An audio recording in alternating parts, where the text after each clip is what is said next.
Hello, I'm Karina Garcia and I work on RANE's product development team. In this quick onboarding video, we'll take a look at what a combined worldview enterprise and threat lens package entails.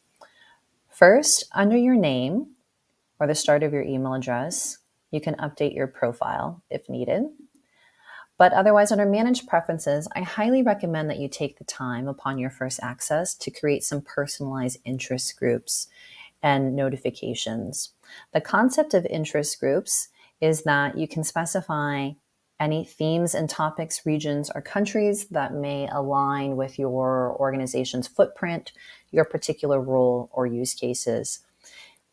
Something to note about themes and topics, first starting with the foundational geopolitical themes that we cover as a company at RANE, more narrow topics that align with current events, and the security topics specifically. For each one that is selected, you'll see that an additional level of granularity, in this case, incident types, becomes available, so you can filter and refine your experience throughout the platform even more.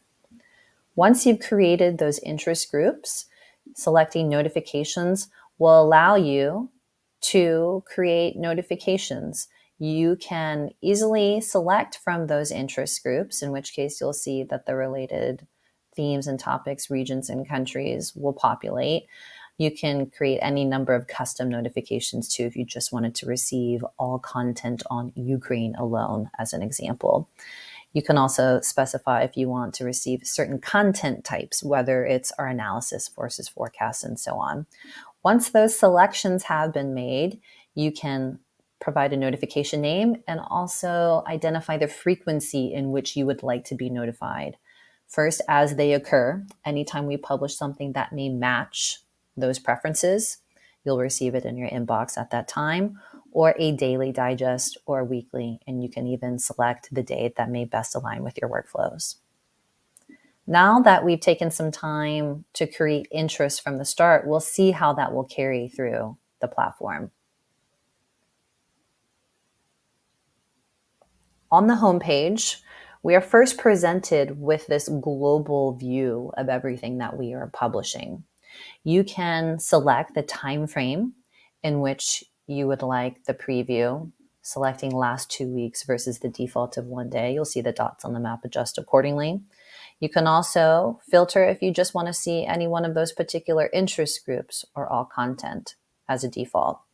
And then this is intended to be a pathway to explore. So by selecting any country, region, theme, geopolitical topics, or security topics, because again, as a reminder, we're looking at a combined worldview enterprise and threat lens package, you'll see the content will update. Using Russia as an example, the content in the right content panel adjusts accordingly. First, we'll see a preview of any enterprise-related content and tools, the scenarios and indices that may match the country or object selected, including the Global Composite Risk Index, a geopolitical outlook, security outlook, and key forecast questions. If we scroll, we'll also see a preview of recent content published that may match.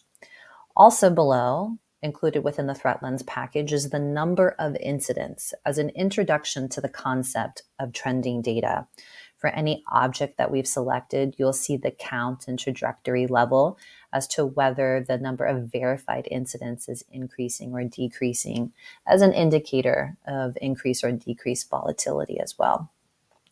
Beyond the map, regardless of how we organize our content by country, region, theme, and topic, and so on, we have content feeds. If you want to see the latest of everything we are publishing, latest analysis specifically, you also have the ability to further filter by those same options available, or the latest threat monitoring incidents, those verified incidents that are taking place. Also, shining a light on the most recently published forecast. We publish a decade forecast updated every 5 years, a forecast at the start of the year, the annual, and quarterly updates thereafter. Both the geopolitical forecasts and security forecasts are available. Scrolling back up, using Russia again as an example, as a pathway to explore to the country page. Ultimately, you can get to the country page by selecting regions and countries in the navigation menu as well. Starting with the geopolitical outlook, looking at the overall score, politics, economics, and security. The security outlook broken down by those risk categories, and then the number of incidents that matches. You can also update the time frame here in which you'd like to see those longer term trends. The Global Composite Risk Index, seeing a full breakdown of those risk categories that we are looking at as a company, any key forecast questions that may match, and then similar to the homepage, the latest analysis versus threat monitoring incidents and forecasts. You'll find similar structure on the region page, using Europe as an example. The latest analysis versus any key forecast questions that may match those regions and forecasts and so on. Similarly, on themes and topics pages, using Russia-Ukraine tensions as an example. Again, latest analysis, key forecast questions that may match, and forecasts. Looking at our forecasts specifically, again, we produce those with a geopolitical lens versus a security lens. All geopolitical forecasts, the most recent of each type, the annual, the quarterly, the decade. We also produce forecast videos or webcasts, all home on this geopolitical forecast tab. Similarly with the security forecasts. If you are interested in the archives, the most recent of the annual versus the prior quarter and so on, those are here and you may filter accordingly. We saw a preview of the key forecast questions both on the home page, the country page, the region page. You can click on any one of those and it'll take you here as well. Or by clicking key forecast questions in the navigation menu, we'll see the most recently updated. How will Russia-Ukraine tensions develop by April 2022? As a reminder, we identify key questions or intelligence questions that are going to dominate the geopolitical landscape over the next year or two. Those various questions are available here. So even though we are introduced to the most recently published, you can explore any one of those topics through the drop-down menu. For each key forecast question, we outline the scenarios. By clicking more, you'll see a overview of the outcome. If this scenario comes to fruition, what would that world look like? For each, though, by clicking read more, there's much more detail that is made available, specifically the indicators or the signposts that help you assess whether this scenario is becoming more likely, the implications both on a geopolitical and business level. Going back to the overview, after we outline what those scenarios are, as a company, we're also monitoring these events very closely for any one of these key forecast questions. As notable events are taking place or triggers that are warranting us to assess whether the scenario likelihood is changing.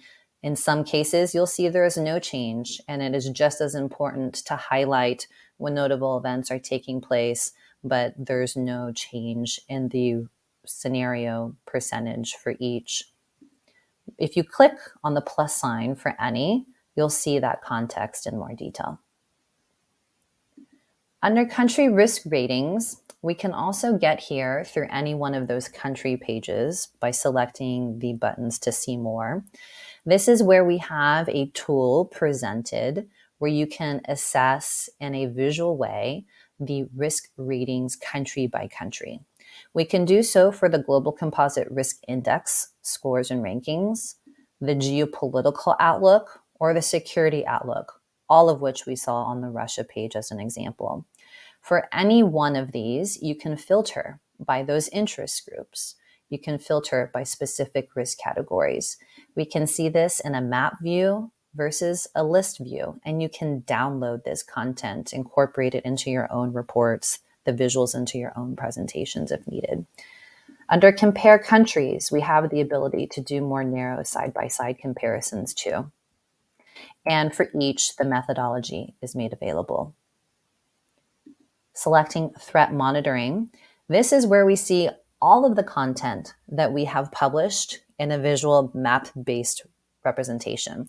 The default view is to see all content over the last day, in which case we'll see the volume of content. In this case, there's actually less verified incidents that are taking place around the world in the current 24-hour period compared to the prior. You'll see all analysis that matches that time frame and these verified incidents. Each will provide more details, including the relevant tags, the risk categories, the incident types, the threat level or number of casualties. Going back to the global view, under filters, this is where we can filter by those interest groups again. Any time frame, if you wanted to see the last week versus a longer term, even a custom date range. The topics, again, selecting any one of those topics will make available the matching incident types, understanding that not all criminal activity is equal. If you just wanted to cut the rest and only keep kidnap and ransom, you would filter them out accordingly. The threat impact from insignificant to extreme, and also the ability to import your locations. I'll show you momentarily how to do that. But the idea being that you can add your organization locations to the map view and even choose the location radius if you wanted to see what was in exact proximity to those locations based on geocoordinates versus a broader view, what may be taking place in the general vicinity of the city as an example. You can apply and you'll see that the content in the content panel, but also the dots on the map will adjust accordingly. So you're cutting out the noise, only looking at incidents that are in close proximity to your locations. If you select edit locations, this is where you can create those locations groups. You can import a CSV file, you can add a pin, a marker directly to the map, or you can do a quick manual entry if you have a more narrow list. You can also edit any that have already been saved. If I select corporate offices as an example, you can edit those details. I hope you found this helpful. Ultimately, if you have any questions, please don't hesitate to reach out to your dedicated account manager or our customer support team. Thank you.